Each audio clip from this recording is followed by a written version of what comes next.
you hit the thumbs up so this video reaches more people, but hit the share button and get it out to as many people as possible. I'm standing here in Rome. He's going to do that about 200 more times in the next 51 minutes. I mean, this man knows how to stroke the algorithm.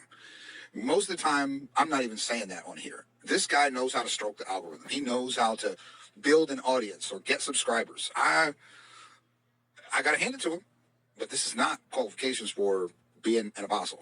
A city known for religious power, political control, and ancient persecution. But I'm not here to mourn tradition. I'm here to announce a transition. Okay, again, I'm here in Italy for this message, and I need you to hear me loud and clear. For generations, I'm just going to jump right in, okay? I'm not going to waste any time because we need as many people to hear this prophetic word as possible, okay? For generations, the shepherds have ruled. They've managed the flock, sometimes faithfully, but often fearfully. I had a vision the other day while I was in prayer, and the vision was shepherds, pastors, ministers, literally sitting down at a table eating, and as I begin to get closer, I saw them picking flesh out of their teeth, and the Lord said this is the flesh of people that they were supposed to faithfully care for, but instead they actually have consumed them. And this is like, follow me, okay, because I'm going to go deeper, because with the death of...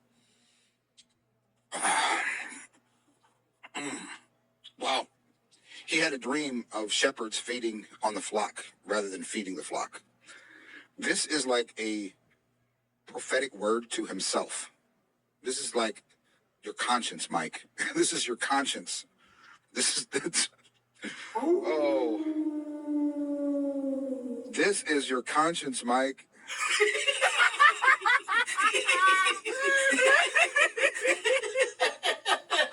Yeah, deeper. He's gonna go deeper into the, I call it dookie. Of the Pope, there was a powerful transition that happened in the spiritual realm, and some of you are going to miss it. Okay, so stay with me. We've seen shepherds, ministers who've protected, yes, but we've also seen those who have controlled, manipulated, and held back the people of God. Okay, so, but hear me. This is a person who we need more people to come forward and give their testimony of what he's done to them. We just did a video last night, premiered testimony of Rich and Melanie. We've done a testimony with Israel and Nelly Herrera. Love that brother and sister. I need to have them back on. Last time I talked to Israel, they've been out of V1 for a year, and they're doing fantastic. And all of their anxieties are gone. All of their depression is gone. All of the oppression is gone. These people put people in bondage. They do not set people free. They put heavy burdens on people's backs, and yet they themselves are not willing to lift one finger to help them carry them. These are abusive shepherds. A shepherd dies, a true apostle arises. We know that the Pope is supposedly in an apostolic lineage from Peter, which is why I'm here in front of St. Peter's Square. But we know that there are false apostles and there are true apostles. Oh! We know that. Wake up call, and you are a false apostle. And I want to talk about that because when a shepherd dies, an apostle rises. This isn't just about the Pope. It's about a prophetic pivot in the body of Christ that's happening right now. I need everybody to hit the thumbs up, and I need you to share this with as many people as possible, okay? So when viewing this from I don't have a camp. I'm in the Jesus camp. I'm in the kingdom camp. But all of the testers of prophecy, the Remnant Radio guys, the Wake Up and Win podcast, the Shane Winnings, the exposers. He's giving a prophetic word. Hit the thumbs up, and I need you to share this with as many people as possible, okay? I'm here in Italy. Now, there was a renowned prophet named Bob Jones, and when the Kansas Now, there was a renowned prophet named Bob Jones, and I'm here in Italy. Now, there was a renowned prophet named Bob Jones. The thing about Bob Jones is a lot of his prophecies did not come to pass. And he had two ladies to come into his office, at least two, that he confessed to, that he had to strip down naked so that he could prophesy over them naked before the Lord. That's called SA. It's mental abuse, it's spiritual abuse, it's emotional abuse, and SA. It is S, immorality. And he was disqualified at that point. And I've got my good friend Shawn. Shawn, can you tell everybody where you're at and what you've been up to? Good to see everybody, man. You're in Times Square, New York City. I am in Miami, Florida. You can see the sun setting behind me. I'm at the Trump Doral Hotel here, and earlier today we were worshiping at Mar-a-Lago. And The day before that, we were at the U.S. Capitol worshiping. So, man, it's just been really cool watching God break into these places of influence and notoriety and seeing Jesus lift. Come on, man. Yeah, we've been praying for you, and I'm just so proud to call you a friend, knowing that you're bringing Christ into so many different arenas.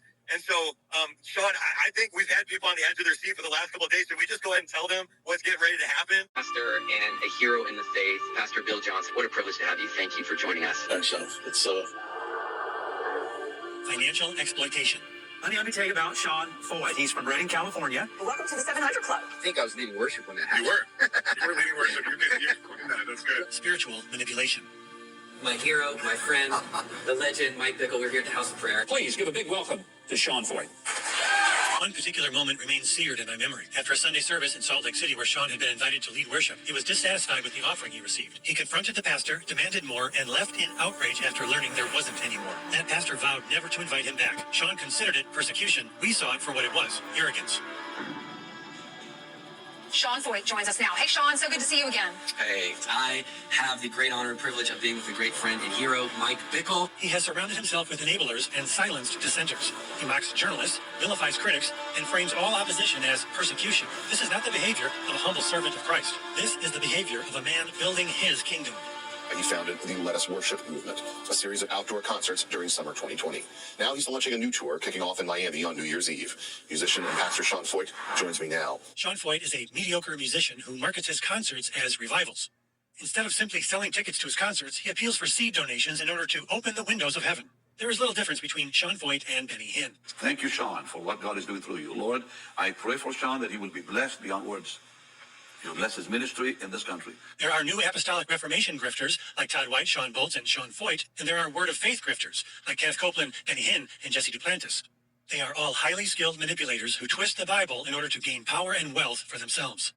D1 has crumbled down in Bakersfield. There's nobody there. Everybody pretty much is pulled out. Like 5 people. And Pastor Eddie reaches out to everybody in the group chat. Hey, Pastor Josh, hey, I'm going to call people because we need to have an investigation on pretty much intimidation. Intimidating people. There needs to be an investigation being done on what happened, what was said. There's this group chat going around. There's a group chat going on, and we need to know what's going on. Trying to control the whole situation. Pastor Josh does reach out to me, and I'm like, no. I was like, I'm not going to speak to you unless Pastor Mike is there. And he's like, well, Pastor Mike is a very busy man, and his time is very valuable. And the message I wrote back, my time is also very valuable, and I want to speak to Pastor Mike and with you on there as well. We're constantly said by Pastor Mike and Pastor Julie, and so we want to speak to them. So then, finally, Pastor Mike agrees to meet with us on a Zoom. And in this meeting, we're still kind of believing him. He starts saying that is not his heart. He talks like for 45 minutes straight. Yeah, we explained to him everything that happened, all the mistreatment, everything from Pastor Eddie to the beginning on why we left. We just gave him everything. And he said that he believes that we're given a counterfeit V1. But that's such a lie, because we find out later on how much he has mistreated people, how much his mother mistreated people, her old armor bearer, how she would mistreat her. And There's no such thing as an armor bearer. That makes me mad. You care. Yes, and that's one thing that he would he would speak about Moses a lot and how he does things, and he was just so very he tickled our ear. He knew exactly he's very good in his vocabulary and his how he speaks to people. So we're convinced. He's like, well, what do you want me to do? What do you think I should do? I was like, I think you need to speak to the people. People, they're left without a shepherd. He lied and said that Crystal and Wesley were not going to be pastors. I don't even keep exact words. I don't even know these people like that. I don't even know these people like that. And then he started blaming Pastor Patrick and Natalie why they were saying that they were.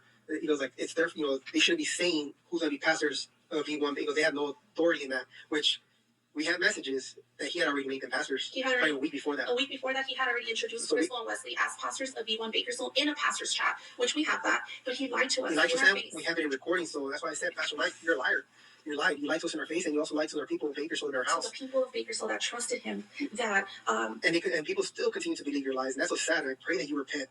They almost every time that we met, every time we circled up before service, they would say we're getting rebuked week after week, and we're so glad for it.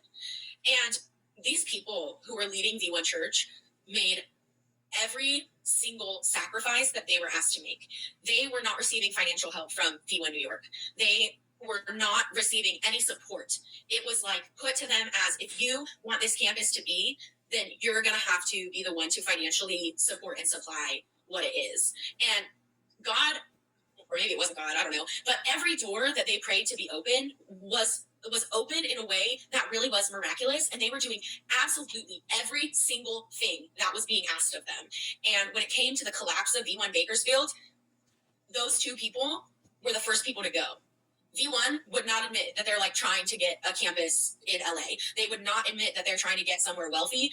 But I do truly believe that the plan from the beginning was just to get a campus in California and then get rid of the two people that were in charge of V1 Bakersfield and bring in other people from New York City that they thought were more capable. But they amazing human beings, like they were absolute trash.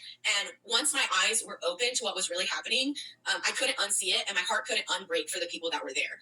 And so the next service, this was like 2 weeks after Easter at this point. Mike took Of 2024? No, of 2023. Okay. Yeah. I think this was last year. It would be 2022 at the like earliest, but I'm pretty sure if my math is mathing, it's 2023. And so Pastor Julie was talking, and she said something in the sermon like, I have stepped down as my role as lead pastor because I believe that Mike deserves all the honor and praise, and like I don't want to, like I feel like God is leading me to not compete with that, or something along those lines. And Mike, it was like a 15-minute video in the middle of service just talking about the Domino Revival and how he like wanted to raise money for this campaign and how everybody needs to be tithing above and beyond 10%.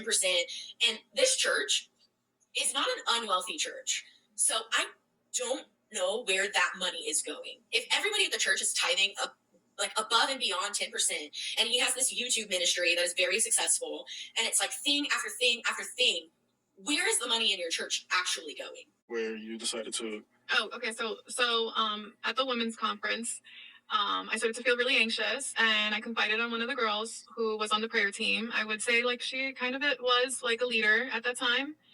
And I was telling her, hey, like, you know, like I met somebody and he's been asking a lot of questions about like what's being taught here. And honestly, I'm feeling like, yeah, like again, like I'm feeling anxious and yeah, whatever. So I shared just like a little bit really. And then she just went right into telling me to be careful of who I speak to and stuff like that. And that same night, she sent me a video with, what's his name? Jeremiah Johnson.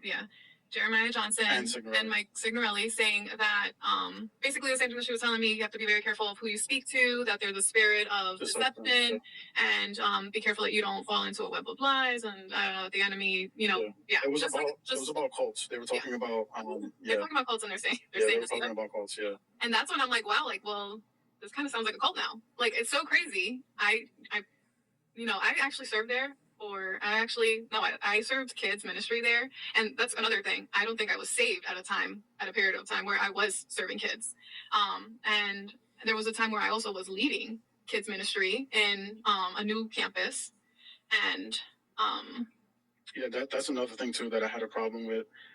There was no discipleship training at all. Yeah. It was just like, hey, guys, take this test, right, and see whether you're a pastor, prophet, apostle, like one of those tests, and you know they will put you, or like they would have you pick certain serving opportunities, like the sound team, kids ministry, prayer team, and like you could have been saved yesterday and already be serving in a way like where you're leading other people. Yeah. And it's like, how does that even work? That's not good. That's not a wise thing to do. You know, doesn't he have a saying something like your sanity is in your serving or something like that? Mm-hmm. Mm-hmm. Yeah. And he and you will get deliverance by serving. Yeah, there's a lot of people, even people that I knew in the congregation, that would say that they felt pressured into serving, and they felt like they had FOMO because of the way, you know, the culture of whatever you want to call it, like everyone. Fear of missing out. Mm-hmm, the fear of missing out, and they definitely are good at kind of like peer pressuring you into serving. Master manipulation. Yeah. Divorces has split up families. Yeah. Some people who are involved with V1 and Isaiah Saldivar and that, the children are involved in it, and because their parents are elder Christians who are trying to tell them, hey, look, you know, this isn't right. They've instructed them to cut their parents out of their lives and out of their children's lives. They've done it. Yeah. You actually know one of the there's a mother. Oh yeah. Yeah. Yeah. I'm forgetting her name, but I would have mentioned her name, but there is a girl that I actually knew, and I think I she went to high school with my aunt. I call her my sister, but yes, my aunt, and she like cut off her mom because her mom is speaking out against. She's on the Discord. Okay, Yeah. don't mention any names. We ain't going public with that. Yeah. But if I know who it is, I know who you're talking about. And the girl serves a lot. I think she even moved her family to Florida, and and she does a whole lot. I think her whole life is about for this church. Is devoted for this church. Yeah, and they have encouraged a lot of people to move across the nation and relocate to be part of V1. There's these. Abraham was called to leave a place, his homeland, and go to a place he knew not.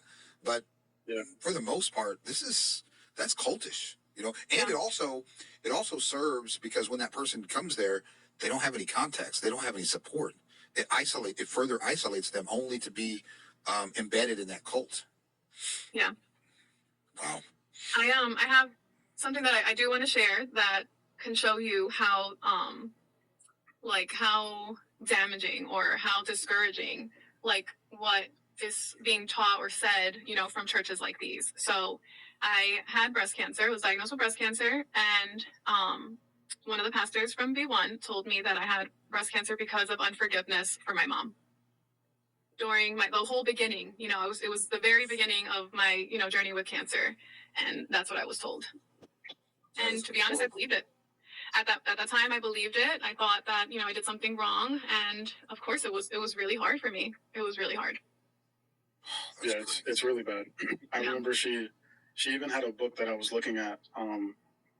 I don't remember the name, but it was talking about how even allergies are caused by something spiritual. I mean, it was demonic. It was something the most ridiculous things that I was reading. If you're allergic to pollen, then that means you have some sort of unforgiveness towards a certain family member. It was just so silly. Yeah. It was bad, and this is what these people teach. Yeah. It's just hey, we live in a fallen world. How about that? I can tell that a lot of you on our staff don't have a prayer life. Discussions that I've had with staff members and leaders of our church, I think that the revelation I got is they are talking to me from a human opinion perspective, and I'm talking to them from having come out of a place of hours of prayer. And I can tell we're not even anywhere close to the same page. They think it's my idea versus their idea. When it's you don't understand, I don't have ideas. I have vision from heaven. Let's go. The fact that they would never allow me to have a conversation is because they know either one, this dude's going to roast me and end my career because I don't want the smoke, or number two, I don't care what he thinks, and that means you've dehumanized me. So either you're going to dehumanize me, or you're afraid of what might happen if you get in the ring with me. Okay, y'all, so I want y'all to hear that, and I'm going to rewind that again so you can really hear how egotistic and prideful he is. Y'all, listen to this. This is bad. Listen to this.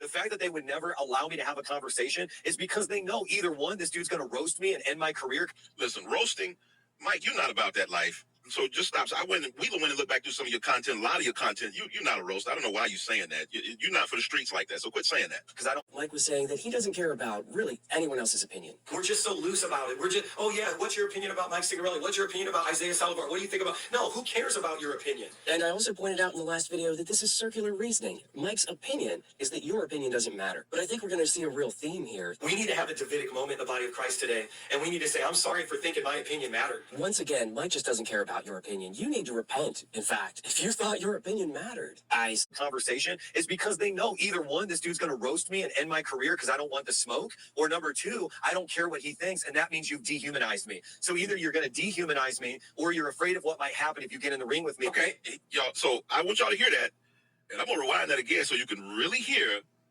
how egotistic and prideful he is. Y'all, listen to this. This is bad. Listen to this. The fact that they would never allow me to have a conversation is because they know either one, this dude's going to roast me and end my career. Listen, roasting, Mike, you're not about that life. Prophetic message, a powerful prophetic message. The Pope has died, but while the world is watching a funeral, heaven is sounding a war cry. This is one of the most important messages that I've released in a very long time. I want to ask that the shepherds have ruled. They've managed the flock, sometimes faithfully, but often fearfully. I had a vision the other day while I was in prayer, and the vision was shepherds, pastors, ministers, literally sitting down at a table eating, and as I begin to get closer, I saw them picking flesh out of their teeth. And the Lord said, this is the flesh of people that they were supposed to faithfully care for, but instead they actually have consumed them. And this is follow me, okay, because I want to go deeper, because with the death